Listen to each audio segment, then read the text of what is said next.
হযরতে মুআয ইবনে জাবাল রাদিয়াল্লাহু তাআলা আনহু থেকে হাদিস বর্ণিত, সহিহ বুখারী এবং সহিহ মুসলিমে হাদিসটা এসেছে। মুআয রাদিয়াল্লাহু তাআলা আনহু বললেন, ক্বালা কুনতু রাদিফান নবী সাল্লাল্লাহু আলাইহি ওয়াসাল্লাম আলা হিমার ফাকালা লি ইয়া মুআয আতাদরি মা হাক্কুল্লাহি আলাল ইবাদ ওয়া মা হাক্কুল ইবাদি আলাল্লাহ? কুলতু আল্লাহু ওয়া রাসূলুহু আ'লাম। قال فإن حق الله على العباد أن يعبدوه ولا يشركوا به شيئا وحق العباد على الله أن لا يعذب من لا يشرك به شيئا قلت يا رسول الله فلا أبشر الناس قال لا تبشرهم فيتكلوا মুআয ইবনে জাবাল রাদিয়াল্লাহু তাআলা আনহু বলেন, আমি একদিন আল্লাহর নবী বিশ্বনবী মুহাম্মদুর রাসূলুল্লাহ সাল্লাল্লাহু আলাইহি ওয়াসাল্লামের পিছনে গাদার উপরে বসা ছিলাম। তো নবীজি আমার একদিন ডেকে বললেন, ফাকালা ইয়া মুআয ফাকালা লি ইয়া মুআয মুআয আতাদরি মা হাক্কুল্লাহি আলাল ইবাদ? বান্দার উপরে আল্লাহর হক কি জানো নাকি? ওয়া মা হাক্কুল ইবাদ ওয়া মা হাক্কুল ইবাদি আলাল্লাহ, আল্লাহর উপরে বান্দার হক তুমি জানো কি? মুআয ইবনে জাবাল বললেন, কুলতু আল্লাহু ওয়া রাসূলুহু আ'লাম। ওগো নবীজি আমি জানি না, তবে যিনি জানেন তিনি হচ্ছেন আল্লাহ এবং তার রাসূল ভালো জানেন। জোরে কোন সুবহানাল্লাহ। এই হাদিসের এই অংশটাতে কুলতু আল্লাহু ওয়া রাসূলুহু আ'লাম, এই হাদিসের এই অংশটাতে, ছোট্ট এই অংশটাতে উম্মতের জন্য সবচেয়ে বড় একটা শিক্ষণীয় বিষয় হচ্ছে, আল্লাহর রাসূল যখন সাহাবায়ে কেরামদেরকে কিছু জিজ্ঞেস করতেন প্রশ্নবোধক, সাহাবায়ে কেরাম আনসার জানা থাকলেও, উত্তরটা জানা থাকলেও সাহাবায়ে কেরাম রাসূলের আকবারে রাসূলকে অ্যাভয়েড করে উত্তরটা দিতেন না।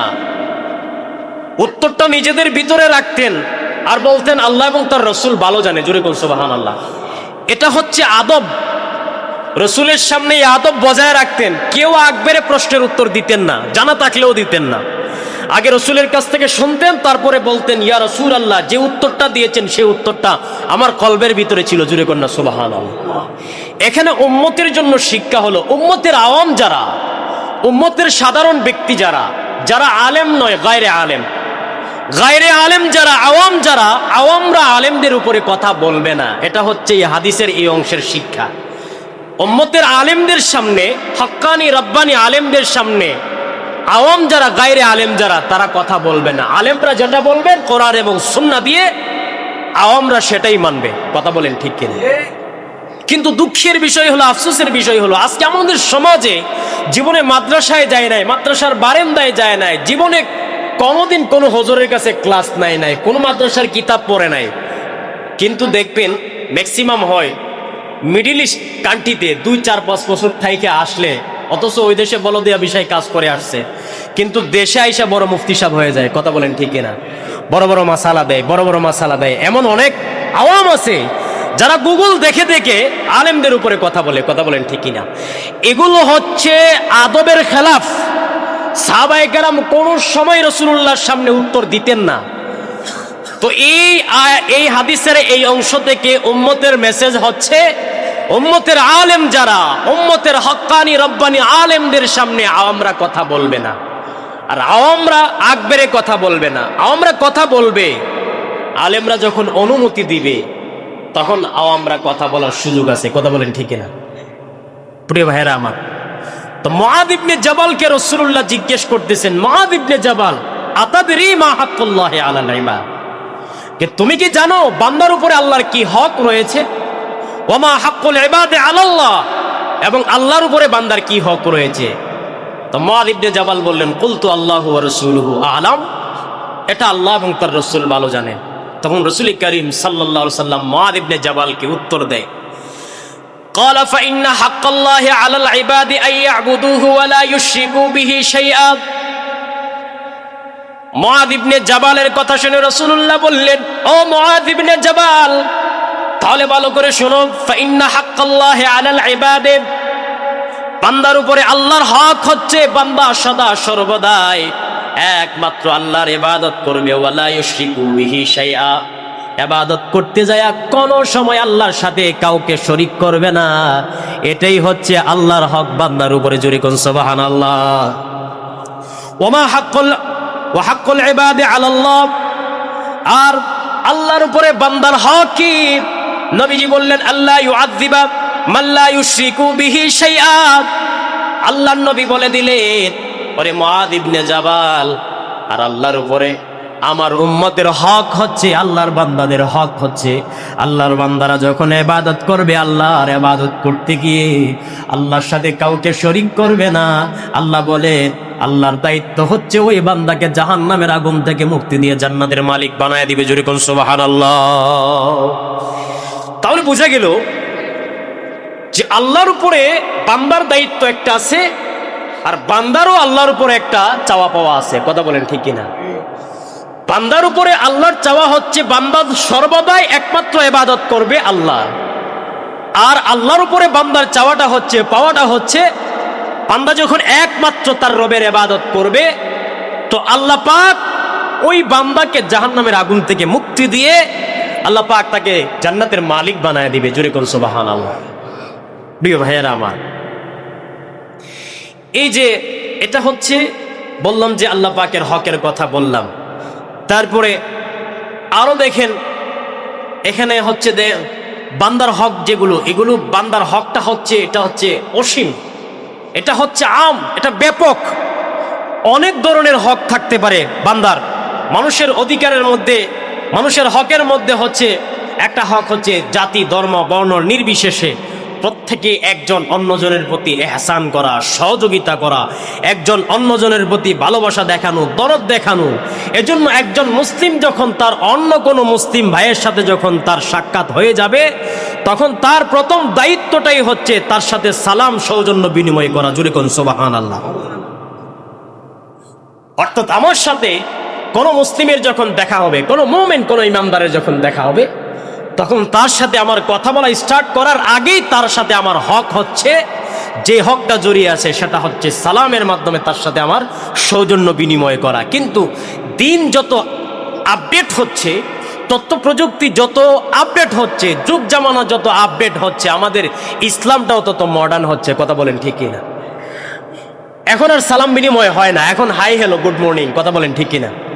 এগুলোর মধ্যে এখন সীমাবদ্ধ হয়ে গেছে। অথচ এই সালামের ব্যাপারে, এই সালামটা হচ্ছে এমন গুরুত্বপূর্ণ একটা ইবাদত। সুনান তিরমিজিতে হাদিস এসেছে, হযরত আব্দুল্লাহ ইবনে সালাম থেকে হাদিস বর্ণিত। তিনি বলেন যে রাসূলুল্লাহ সাল্লাল্লাহু আলাইহি সাল্লামকে আমি বলতে শুনেছি, ইয়াকুলু ইয়া আইয়ুহান নাস আফশুস সালাম ওয়া আতঈমুত তাআম ওয়াসিলুল আরহাম ওয়া সাল্লু ওয়ান নাসু নিয়ামুন তাদখুলুল জান্নাতা বিসালাম। জোরে কোন সুবহানাল্লাহ। আল্লাহর নবী বললেন, ইয়া আইয়ুহান নাস, ওহে লোক সকল, ওহে আমার উম্মতেরা, আফশুস সালাম, সালামের প্রচার প্রসার ঘটায় দাও। জোরে কোন সুবহানাল্লাহ। যেখানে যাবা, ঘরে যাবা তো ঘরে ঢোকার আগে সালাম দাও, বাজারে যাবা কারোর সাথে দেখা হয়েছে আগে সালাম দাও, মসজিদে আসবা তো কারোর সাথে তোমার দেখা হয়েছে আগে সালাম দাও। রাসূলুল্লাহ বলছেন সালামের প্রসার, প্রচার প্রসার সব জায়গায় আফশুস সালাম, সালামের প্রচার প্রসার ঘটিয়ে দাও। কিন্তু দুঃখের বিষয় হলো, আফসোসের বিষয় হলো, ঘর থেকে বের হওয়ার সময় সালাম দেই না, ঘরে ঢোকার সময় আমরা সালাম দেই না। কথা বলেন ঠিক কিনা? এটা রাসূলুল্লাহর একটা সুন্নাহ, সুন্নত আমল। ঘরে ঢোকার সময় সালাম দিবা, ঘর থেকে বের হওয়ার সময় সালাম দিয়ে বের হবা। প্রিয় ভাইয়েরা আমার, কিন্তু এই সুন্নতের প্রচলন বন্ধ হয়ে গেছে। এই জন্য আমাদের সংসারে শান্তি নাই, পরিবারে শান্তি নাই। কথা বলেন ঠিক কিনা?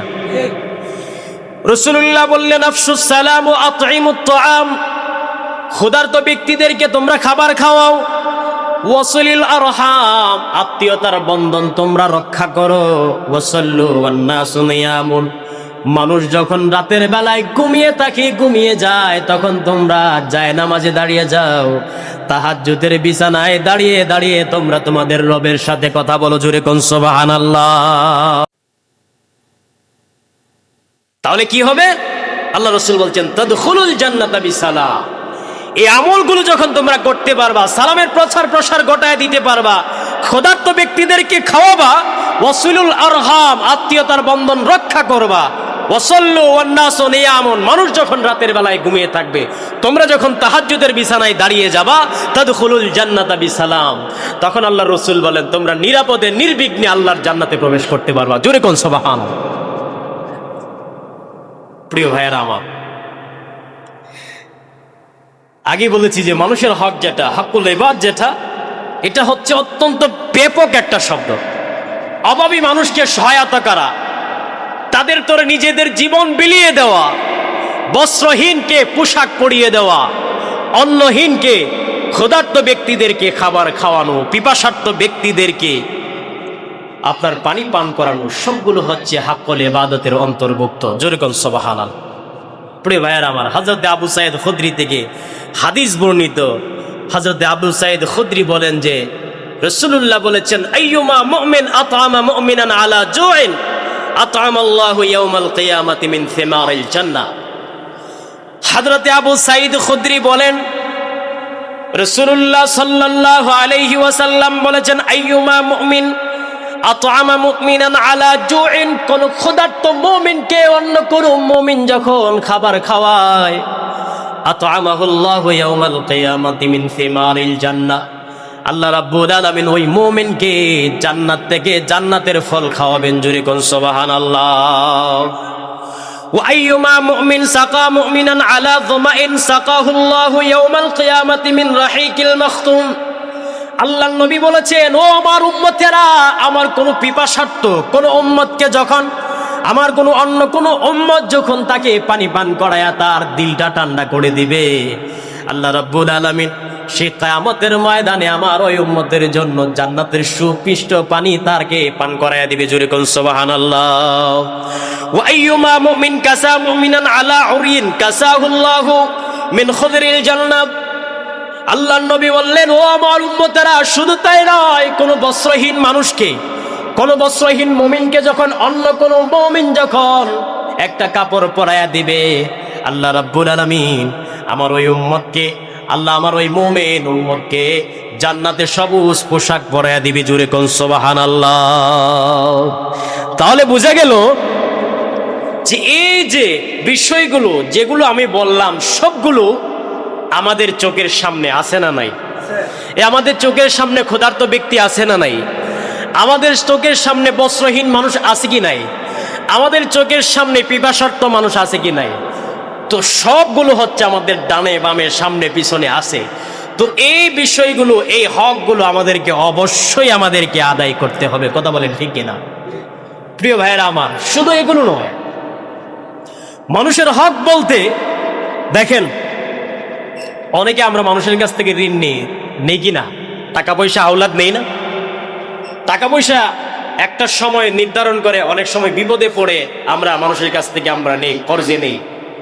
নেওয়ার পরে হয় কি, যে নেই টাকাগুলো, ওই ম্যাক্সিমাম ক্ষেত্রে হয়, কিছু কিছু ক্ষেত্রে দিন তারিখ ঠিক থাকে, টাকাগুলো ফেরত পাওয়া যায়।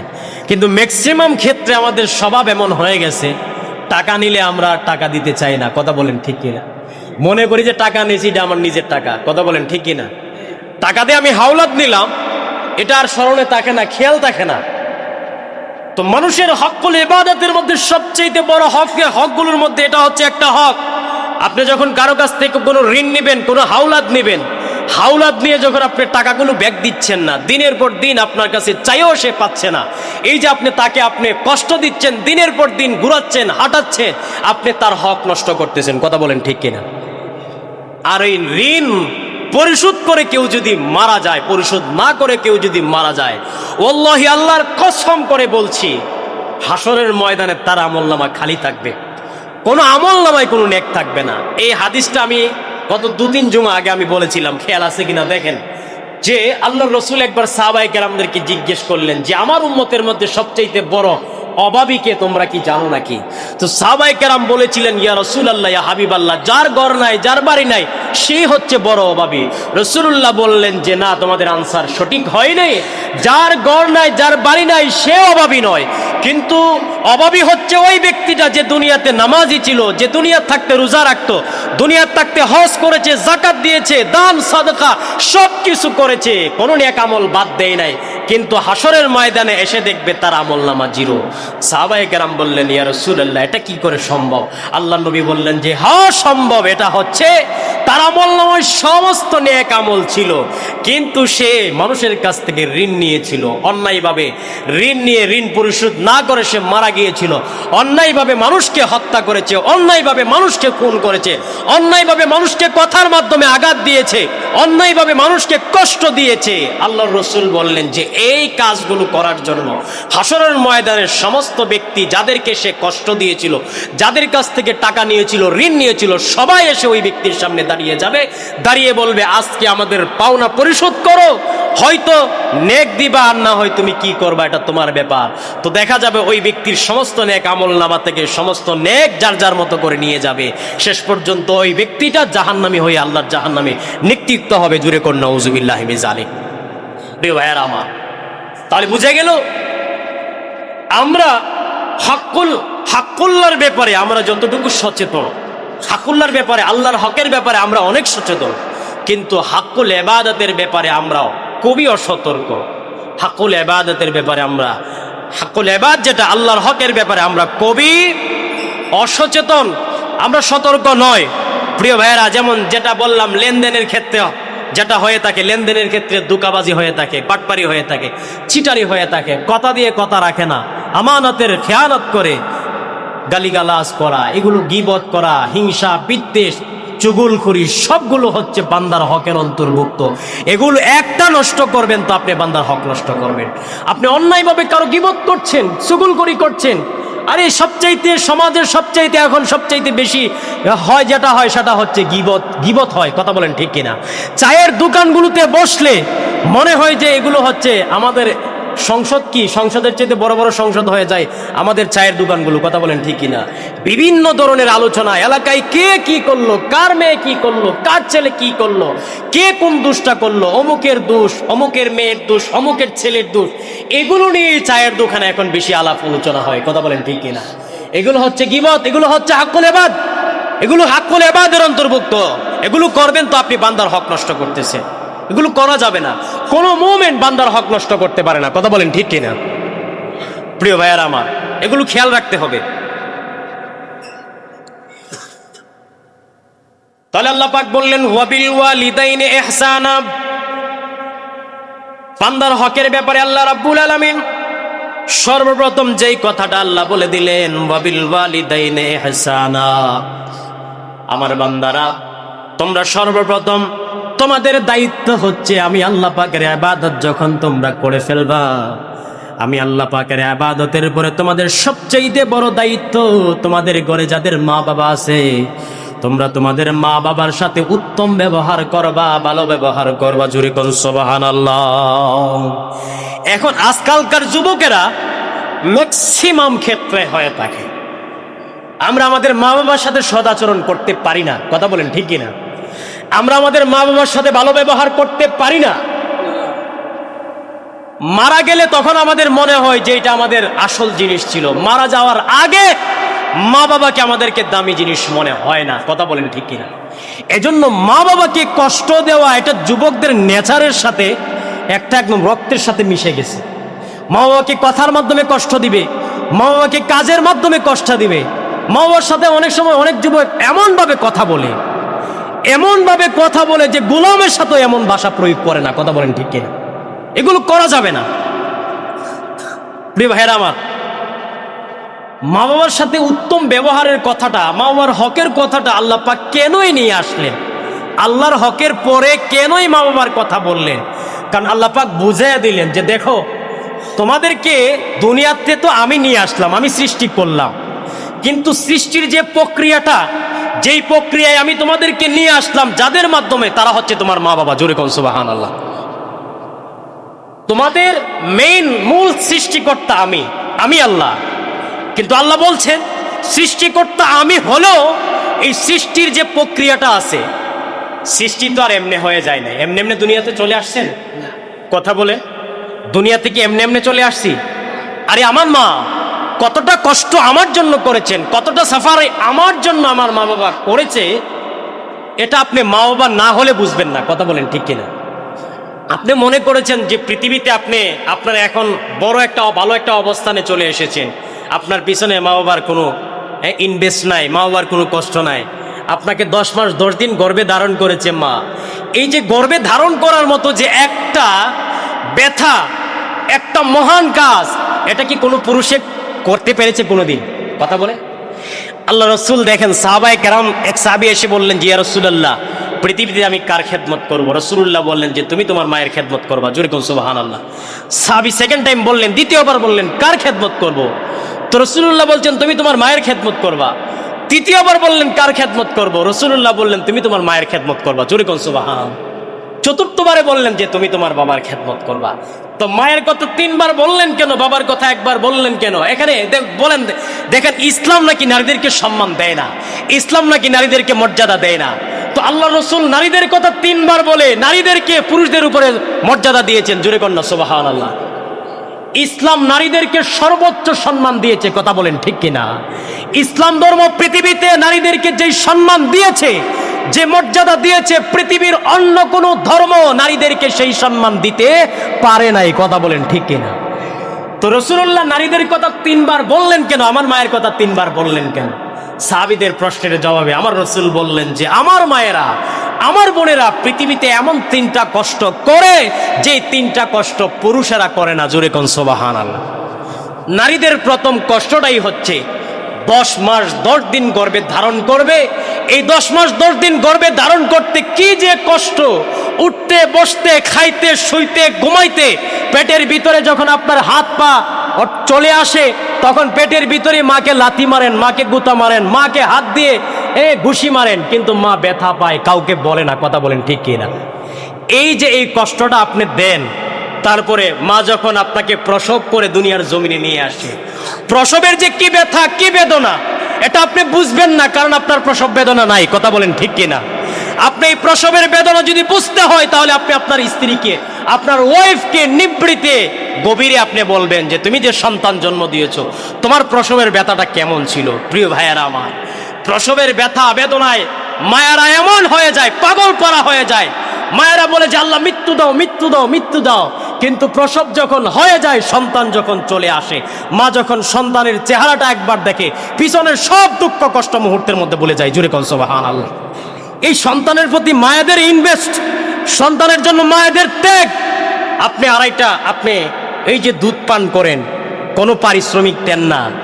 আপনি যে এতটা বছর, 2টা বছর, 1টা বছর আপনি যে দুধ পান করেন, কোনো দিন এই দুধ পান করার ঋণ আপনি পরিশোধ করতে পারবেন না, কথা বলেন ঠিক কিনা? আপনার মায়ের প্রথম যে দুধটা, এই দুধের ঋণ পৃথিবীর কোন মানুষ কিয়ামত পর্যন্ত একটা মায়ের 1 ফোঁটা দুধের ঋণ কোনোদিন কোনো অবস্থাতে কোনো কিছুতেই পরিশোধ করতে পারবে না, কথা বলেন ঠিক কিনা? তো এই তিনটা কষ্ট, যে তিনটা কষ্ট পুরুষেরা করতে হয় নাই, রাসূল বললেন এই জন্য আমি নারীদেরকে, আমি আমার মায়েদেরকে আমি আমার মর্যাদার আসনে আমি উঠিয়ে দিলাম। জোরে কন্যা সুবহানাল্লাহ। তো প্রিয় ভাইয়ারা আমার, ওয়াবিল ওয়ালিদাইনি ইহসানা, আলোচনা সংক্ষেপে করছি, বিস্তারিত আলোচনা করলে, এক বিষয়ে আলোচনা করলে 2-3 ঘন্টা আলোচনা করা যায়।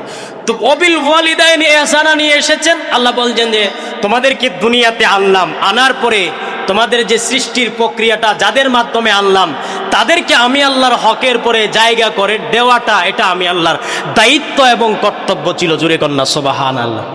আপনার প্রতি মায়েরা, দুনিয়ার মায়েরা, বাবারা দুনিয়াতে যখন আপনি চলে আসেন, চলে আসার পরে মায়েরা আপনাদেরকে ছোট থেকে লালন পালন করে, নিজেরা অনেক কষ্ট করে আপনাদেরকে পড়ালেখা করিয়ে মানুষ বানায়, শিক্ষিত বানায়, আপনাদেরকে কোরআনে হাফেজ বানায়, আলেম বানায়, মুহাদ্দিস বানায়, মুফতি বানায়, ডক্টর বানায়, ইঞ্জিনিয়ার বানায়, ব্যারিস্টার বানায়। অর্থাৎ মায়েরা নিজেদের সব সুখ বিসর্জন দিয়ে দেয় সন্তানদের জন্য, কথা বলেন ঠিক কিনা? মায়েরা, বাবারা, তাদের মা বাবারা তাদের সন্তানদের জন্য সব কিছু করতে রাজি। এত কিছু করার পরও সন্তানরা শেষ বয়সে এসে মা বাবাকে কষ্ট দেয়, কথা বলেন ঠিক কিনা? এই নাফরমানগুলো, নালায়েকগুলো পিছনের ইতিহাস জানে না। যারা তাদের মা বাবাকে কষ্ট দেয়, আসলে ওরা হচ্ছে পৃথিবীতে সবচাইতে নিকৃষ্ট, পৃথিবীর সবচাইতে নাফরমান ব্যক্তি, কথা বলেন ঠিক কিনা? কারণ ওরা হচ্ছে অকৃতজ্ঞ জাতি, অর্থাৎ অকৃতজ্ঞ জাতি। এদের চাইতে অকৃতজ্ঞ পৃথিবীতে আর কেউ হতে পারে না। প্রিয় ভাইয়েরা আমার, এই জন্য মা বাবার সাথে কোনো অবস্থাতেই বেয়াদবি করা যাবে। এটা কার কথা বলেন না, কার কথা? ওয়াবিল ওয়ালিদাইনি ইহসানা। আল্লাহ পাক আল্লাহর হকের পরে ওয়াবুদুল্লাহ, এই যে ওয়াবুদু, এটা এখানে আল্লাহ পাক বলেছেন যে অবশ্যই তোমরা আমি আল্লাহর ইবাদত করবা। এটা তোমাদের জন্য ফরজ, ওয়াজিবের পর্যায়ে ফরজ তোমরা অবশ্যই করবা, ফরজ। ওয়াবিল ওয়ালিদাইনি ইহসানা, মা বাবার সাথে তোমরা অবশ্যই তোমরা ভালো ব্যবহার করবা। অর্থাৎ আমার ইবাদত যেভাবে ফরজ করে দিয়েছি ঠিক তদ্রূপভাবে তোমরা তোমাদের মা বাবার সাথে ভালো ব্যবহার করবা, এটাও তোমাদের জন্য আবশ্যক করে দিলাম। জোরে কন্যা সুবহানাল্লাহ। প্রিয় ভাইয়েরা আমার, আসুন আমরা যে বাকি যে হকগুলো আছে এই হকগুলো আমরা এই জুমায় আমরা শেষ করতে পারবো না, আমরা সংক্ষিপ্ত সময় শেষ, এই জন্য আর সামনে বাড়তে পারলাম না। বাকি জুমাতে আমরা যে হকগুলো আছে বান্দার, সেই হকগুলো নিয়ে আমরা বিস্তারিত আলোচনা করার চেষ্টা করব ইনশাআল্লাহ। আবদুহু ওয়া রাসূলুহু الذي أرسله بالحق بشيرا ونذيرا وداعيا إلى الله بإذنه وسراجا منيرا. فقد قال الله تعالى في كلامه المجيد والفرقان الحميد: أعوذ بالله من الشيطان الرجيم. بسم الله الرحمن الرحيم.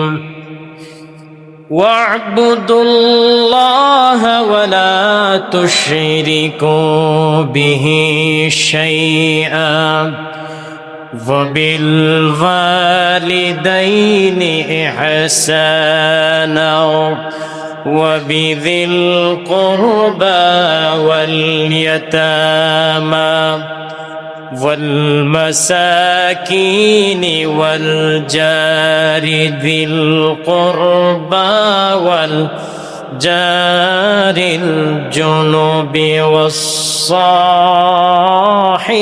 بالجنب وابن السبيل وما ملكت أيمانكم إن الله لا يحب من كان مختالا فخورا. صدق الله العظيم وصدق رسوله النبي الكريم ونحن على ذلك لمن الشاهدين والشاكرين والذاكرين. الحمد لله رب العالمين. إن الله وملائكته يصلون على النبي يا أيها الذين آمنوا صلوا عليه وسلموا تسليما. اللهم صل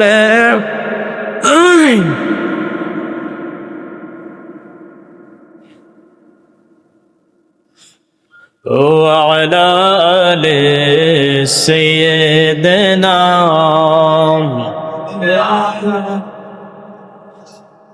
جڑ جڑ محبت بڑھ اللہم صلی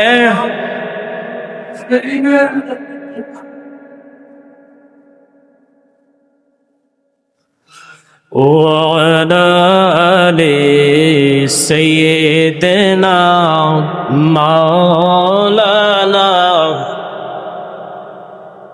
আরশের নিচে সেজদায় পড়ে কান্দেন নবীজি যারে যার মাফ করে দাও মাবুদ আল্লাহ উম্মত আমার গুনহগার আল্লাহুম্মা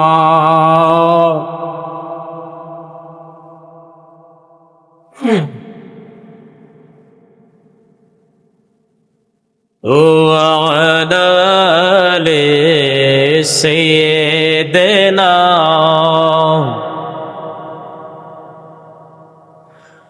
লক্ষ কোটি সালাম জানাই নবী আপনার কদমে, দয়া করে সুপারিশ করিয়েন রোজ হাশরের ময়দানে। আল্লাহুম্মা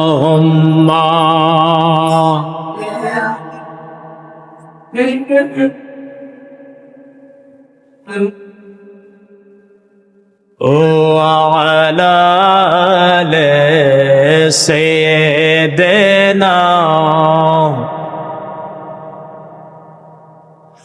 হক লা ইলাহা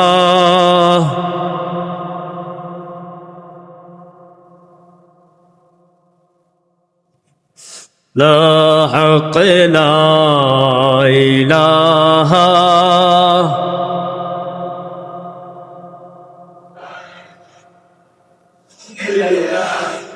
ইয়া রহমানু ইয়া আল্লাহ, ইয়া রহিমু ইয়া আল্লাহ, ইয়া রহমানু ইয়া আল্লাহ, ইয়া রহিমু ইয়া আল্লাহ, হক লা ইলাহা ইল্লাল্লাহ, লা ইলাহা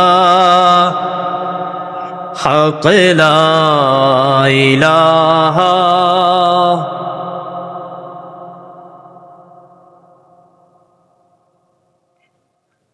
লা ইলাহা ইল্লাল্লাহ মুহাম্মাদুর রাসূলুল্লাহ সাল্লাল্লাহু আলাইহি ওয়াসাল্লাম। উপস্থিত আজকের এই পবিত্র জুমার দিনে আগত সম্মানিত মুসল্লিয়ানে কালাম, মুরব্বিয়ানে আযম, অত্র এলাকার দিনদার ধর্মপ্রাণ মুসলমান ভাই ও বন্ধুগণ, পর্দার আড়ালে অবস্থানরত আমার অত্যন্ত শ্রদ্ধেয়া সম্মানিতা আবেদা সালেহা মুমিনা, আমার প্রদানশীল মা এবং বোনেরা, আল্লাহ সুবহানাহু ওয়া তাআলার দরবারে অসংখ্য শুকর এবং সুজুদ আদায় করছি যে মহান মুনিব আমাদেরকে অত্র এলাকার অসংখ্য গণিত মানুষ থেকে যাচাই বাছাই করে অত্যন্ত মায়া করে মহব্বত করে ভালোবেসে প্রতি জুমাবারের নেই এই জুমার দিনেও মসজিদে আসার মতো সুযোগ করে দিয়েছেন। মসজিদে এসে জুমার নামাজের পূর্বক্ষণে কোরআন এবং সুন্নাহ থেকে অল্প কিছু সময় আলোচনা করা এবং শোনার মতো তৌফিক দিয়েছেন। সেজন্য অন্তরস্থল থেকে হৃদয়ের আবেগ অনুভূতি উজাড় করে দিয়ে আমরা সকলেই সমস্বরে পড়ছি আলহামদুলিল্লাহ। অসংখ্য দরুদ এবং সালাম প্রেরণ করছি সর্বকালের সর্বযুগের সর্বশ্রেষ্ঠ মহামানব, বিশ্বমানবতার মুক্তির দূত, বিশ্বমানবতার পরম বন্ধু, বিশ্বমানবতার মহান শিক্ষক, আমার আপনার কলিজার টুকরা নবী, প্রাণের চেয়ে প্রিয় নবী, উম্মতের কান্দারি নবী, দু জাহানের বাদশা নবী, সমস্ত নবী রসুল গণেরও যিনি নবী, সাইয়্যিদুনা হাবিবুনা শফিউনা ইমামুনা ওয়া কুদওয়াতুনা হাবিবে কিবরিয়া মুহাম্মদ মুস্তাফা সাল্লাল্লাহু আলাইহি ওয়াসাল্লাম। আল্লাহ পাক আমাদের দুরূদ সালাম খানি সোনার মদিনায় পৌঁছে দেন, বলুন আমিন। সম্মানিত মুসল্লিয়ানে কেরাম, জুমার নামাজের পূর্বে সময় সংক্ষিপ্ত থাকে, সেজন্য আমরা বিস্তারিত আলোচনা করব না। কোরআনুল কারীম থেকে যে আয়াতে কারিমাটা তিলাওয়াত করেছি, উক্ত আয়াতে কারিমাকে সামনে নিয়ে আমরা নির্ধারিত সময়ের ভিতরে আলোচনা করার চেষ্টা করব ইনশাআল্লাহ। আল্লাহ আমাদের সবাইকে ধৈর্য সহকারে আমলের নিয়তে শোনার মতো তৌফিক দান করুন, বলুন আমিন। আজকের আলোচনায় আমরা আলোচনা করব কোরআন এবং সুন্নাহতে হাক্কুল্লাহ, আল্লাহর হক, এবং হাক্কুল ইবাদ, বান্দার হক। কোরআন এবং সুন্নাহ সামনে নিয়ে আমরা এই বিষয়টা আলোচনা করার চেষ্টা করব। আল্লাহ যেন আমাদেরকে আমলের নিয়তে শোনার মতো তৌফিক দান করেন, বলুন আমিন। আল্লাহ তাআলা পৃথিবীতে মানুষ সৃষ্টি করে কিছু দায়িত্ব তাদের উপরে দিয়েছেন। এ দায়িত্বের কারণে মানুষ সৃষ্টির শ্রেষ্ঠ জীব হিসাবে পরিচিত। দায়িত্বের কারণে এই মানুষগুলো পৃথিবীতে আশরাফুল মাখলুকাত। ইসলামে মানুষের উপরে যে দায়িত্ব অর্পিত হয়েছে, এই দায়িত্বটাকে দুই ভাগে ভাগ করা হয়েছে। একটা হচ্ছে হাক্কুল্লাহ, আল্লাহর হক, আরেকটা হচ্ছে হাক্কুল ইবাদ, যেটা হচ্ছে বান্দার হক। শরীয়তে ইসলামীতে হাক্কুল্লাহ এবং হাক্কুল ইবাদাতে গুরুত্ব অনেক গুরুত্বপূর্ণ এই সাবজেক্টটা। এজন্য প্রত্যেকটা মানুষকে এই হাক্কুল্লাহ এবং হাক্কুল ইবাদের প্রতি খেয়াল রাখা জরুরি। প্রিয় ভাইরা আমার, কারণ প্রত্যেকটা মানুষ যখন এই দুইটা জিনিস, দুইটা হক সুন্দরভাবে আদায় করতে পারবে, পরিপূর্ণভাবে আদায় করতে পারবে, আদায় করে যদি দুনিয়ার থেকে বিদায় নিতে পারে, আল্লাহ পাক পরকালে তাদের জন্য চিরশান্তির ঠিকানা জান্নাত বানায় রাখছেন। যেরকম সুবহানাল্লাহ। প্রিয় ভাইরা আমার, সেই হাক্কুল্লাহ এবং হাক্কুল ইবাদ এই দুটোটা বিষয়ে আলোচনা আজকের এই জায়াতে কারিমা তেলাওয়াত করেছি। আল্লাহ পাক সুন্দরভাবে বলেছেন সূরা নিসার 36 নম্বর আয়াত। আল্লাহ বলেছেন ওয়া'বুদুল্লাহ ওয়া লা তুশরিকু বিহি শাইআ। আল্লাহর হক দিয়ে আল্লাহ পাক আগে শুরু করলেন যে পৃথিবীতে মানুষের উপরে যে অর্পিত দায়িত্ব, দুইটা দায়িত্ব দিলাম। দুইটা দায়িত্বের প্রথম দায়িত্ব হচ্ছে আমি আল্লাহর হক। জোরে বল সুবহানাল্লাহ। এক নম্বর হক আল্লাহ বলছেন যে ওয়া'বুদুল্লাহ ওয়া লা তুশরিকু বিহি শাইআ। যে হকটা, আল্লাহর হক হচ্ছে যে তোমরা সদা সর্বদাই একমাত্র একজনের ইবাদত করবা। তিনি হচ্ছেন কে? আমরা কার ইবাদত করি? আল্লাহ বলেছেন ওয়ালা তুশরিকু বিহি শাইআ। ইবাদত আমি আল্লাহর করবা। ইবাদত করার পাশাপাশি এটা খেয়াল রাখবা যে ইবাদতে যেন কোনো ধরনের শিরিক না ঢুকে। অর্থাৎ আল্লাহর সাথে কোনো প্রকারের, কোনো ধরনের, কোনো রকমের শিরিক করা যাবে না। এটা হচ্ছে আল্লাহ পাকের হক। জোরে কোন সুবহানাল্লাহ। প্রিয় ভাইরা আমার, যদিও আজকে আমাদের ইবাদতে শিরিক ঢুকে গেছে, কথা বলেন ঠিক কিনা? আমাদের ইবাদতগুলোতে আমরা শিরিক ঢুকাইয়া দিছি, অথচ যে ইবাদতগুলো আল্লাহর জন্য হওয়ার দরকার ছিল, যে ইবাদতগুলো শুধুমাত্র একমাত্র আল্লাহর জন্য হওয়ার কথা, সেই ইবাদতগুলোতে এখন আমরা গায়রুল্লাহকে মাখলুক ঢুকাইয়া দিছি।